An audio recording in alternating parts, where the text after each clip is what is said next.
We ran into the new beat writer for the New York Daily News covering the G-Men. Really good guy, and we welcome him to our show. Pat Leonard joins us with an update on what's going on from Giants training camp, although camp officially over in East Rutherford, New Jersey. Pat, Rodger Wyland in Albany, good morning to you.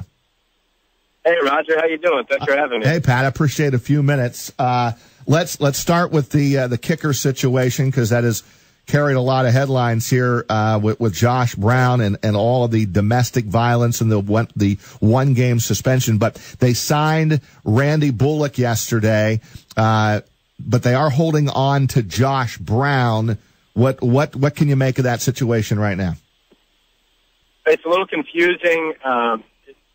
Randy Bullock is what in the NFL is called a vested veteran, which means he has 4 credited seasons to his name. Even though he's only appeared in 3, he was on IR in 2012. That counts as a season. Now, when you're a vested veteran, if you thought to yourself, well, they're probably just signing Randy Bullock for week 1, and then Josh Brown will kick the rest of the way. Well, that makes sense, except as a vested veteran, if Bullock is on the week 1 roster, his full season salary is guaranteed. Now, it's likely that it's just a minimum, but even if it's $800,000, that's a lot of money and a lot to commit to if you're the Giants for just 1 week of work, which is why, to me, yesterday when they signed Bullock, it almost looked like it might not be true. It looked to me like it could have meant that they had already made their decision to cut Josh Brown, but it doesn't appear that way. It appears as if when we walk out to practice today that Brown will be on the field, and I don't know where we go from here because it's really the Giants' move here, not only to cut him, but to explain, if he's going to remain on this roster, how they've come to this conclusion. Yeah, I mean, really, Pat, what's worse here, keeping Brown or the silence on the matter? Yeah, I mean, I think it's, because obviously, like, some people's response is, well, over 20 domestic violence incidents, they're all alleged incidents and they're unproven, who knows, maybe it didn't happen. Well, if the Giants have information that would exonerate Josh Brown and demonstrate that this wasn't true, then they should just say it. Same as, if Josh Brown knows that not to be true, he should just say it. It looks bad that when he was suspended for 1 game, they all were very transparent, right? Ben McAdoo came out and addressed it. Josh Brown himself came out and addressed it, called it one moment. And so they were willing to talk about it when it looked like they'd be able to spin it out. But now that the Daily News reported, last week Seth Walder reported that there were over 20 alleged incidents that his wife had told police of. Once that news came out, the Giants went completely mute on the matter. Doesn't have a good look, and so keeping him on the team and being silent, both of them frustrating to see. And really, we want Jerry Reese to talk, but John Mara is the one who really, at this point, I think needs to explain. And who knows? I mean, I guess there's an outside chance that the Giants found out about these over 20 alleged incidents on Friday or on Thursday with the rest of us. I mean, I guess we have to leave the possibility that they left the investigation up to the NFL, and that the NFL is really the one that dropped the ball here, and that maybe the Giants are trying to really get all the facts before they act, which might be possible.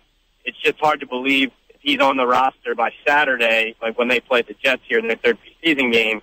It will look as if they intend to keep him, and that is inexplicable. Yeah, Pat Leonard with us, New York Daily News Giants beat writer, and your colleague did break that story and further the story. And I got to be honest with you, I've known John Mara for a long time, one of the classiest owners in the National Football League, so well regarded. I mean, if they do look into this and figure that this was true or that they should have known about this before, it would surprise me if they would keep Josh Brown, just knowing John Mara the way I have over the many years. I totally agree, Roger. I think that is another very important facet of this story, is that it's not just what Josh Brown is accused of, which is obviously enough, but it's also, I think a lot of people are still trying to wrap their head around that the Giants are the franchise here, whose, frankly, integrity is being questioned, because they are one of the gold standard franchises as far as the Mara family doing it the right way, setting a standard for the rest of the league. You know, the Giants are one of those franchises, very highly regarded, rightfully so, for how they conduct themselves.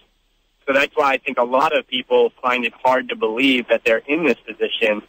And that's, again, why so many of us want to know the answers to some of these questions, because, you know, you want to give an organization with a terrific track record the benefit of the doubt, but you need a reason, and we don't have one yet, other than previous, you know, the precedent of how they've handled situations in the past. But this is its own situation, and it's a very serious one. And so everyone's hoping that something can come out of this where the Giants do the right thing or can at least explain why they're not. But so far, we haven't heard that. Pat, Brady Farkas here. Let's go on the field, as difficult as that transition may be. What has been the issue for the G-Men in the first two preseason games? We know they've lost, but it's more concerning to me how they've lost. Not being able to run the ball, inconsistent play at quarterback, especially from Ryan Nassib. So I wonder what would ever happen if Eli Manning got hurt. What's been the issues? What's been the feedback? Yeah, no, you're right. It's even though it's preseason, it bears serious discussion of how they have looked in some of these games, especially Saturday against the Bills. The first-team offense, just too many penalties, turnovers. You know, Eli Manning sat out that first preseason game. Ben McAdoo, coach's decision, just, you know, he's keeping a lot of his veterans, or trying to keep a lot of his veterans healthy and fresh. So Manning's first outing is against Buffalo, and really, after that first drive that ends on 4th and 4 overthrowing Odell Beckham, they barely moved the ball at all. That was their only first down on that drive, a 22-yard completion to Beckham. The offensive line really struggled. 2 holding penalties, a false start. You know, Eli Manning even said that he wasn't totally right. Some miscommunications with receivers. Even the one sack he took, it looked as if it might have been Flowers' fault, but Manning said he actually stepped into it and didn't use and create the pocket correctly. So I think a lot of it is rust. The problem I think Ben McAdoo has mostly, though, is that what they do in practice looks one way, and what they've done in these games looks another. And I think he's very concerned that, you know, right now it's not necessarily like if they had 4 straight good days of practice this week, McAdoo doesn't really know how that's going to translate Saturday against the Jets. His team hasn't given him a reason to think that just because they're practicing well, they're going to play well. On the plus side, guys like Jonathan Casillas on defensive linebacker has looked awesome. He is flying around the field. Landon Collins has looked very good. Olivier Vernon. Really, it's funny that after 2 preseason games, we're talking about so many positives on the defense and so many concerns on the offense, considering how the defense did last year. Well, I think this game against the Jets, it's preseason. I know win-loss record means nothing, but I think they need to show a little something on the offensive side of the ball against the Jets this weekend, moving forward to the final preseason game where the starters are probably not going to play a whole heck of a lot. And I got to ask you too, what we were down there last week. It was the Victor Cruz, and he spoke after practice, and I heard some good things. Where do we stand with Victor Cruz right now? Tuesday, game on Saturday. Do you think he'll be on the field this weekend? Well, he is supposed to practice today, which would be his first practice in exactly 2 weeks since straining his groin in practice. I know that the plan is for him to play if he stays healthy through the week, and Coach Ben McAdoo said last week that what he needed to see from Cruz to get in a game is a full week of practice and getting through it healthy. That's what he said. So what needs to happen here is he needs to come out on the field today, run with the first, second team, whatever it is, offense, and he needs to practice every day here, get the treatment, no setbacks, and then be on the field come Saturday night. I think, you know, I hope for his sake we're going to see him. I mean, he was in warm-ups in Buffalo to kind of get that feeling back. But, you know, it's interesting.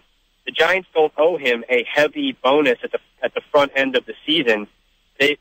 His base salary of $2.4 million is guaranteed. They got to pay him that no matter what. After that, he's only owed bonus money for each game he's on the game day roster in the regular season. So you would think that if he didn't make it into this game I think a lot of fans think, oh, this might be the end. Maybe they'll cut him. But the Giants really could hold on to him because if he weren't on the roster, say, in week 1, they wouldn't be paying him any extra more money. So I don't know if whether he plays or not this week affects whether they would cut him. But obviously Giants fans hope to see number 80 out there. Pat Leonard, New York Daily News Giants beat reporter. Thanks for a few minutes here in Albany. I'm sure we'll reach back out to you, and I'll be making another trip down next week on Tuesday to talk with Ben McAdoo. So I'll say hey then. But thanks for a few minutes, Pat. Appreciate it, and congrats on the new gig. Thank you very much. Looking forward to covering the team, and thank you for having me, Rodger and Brady.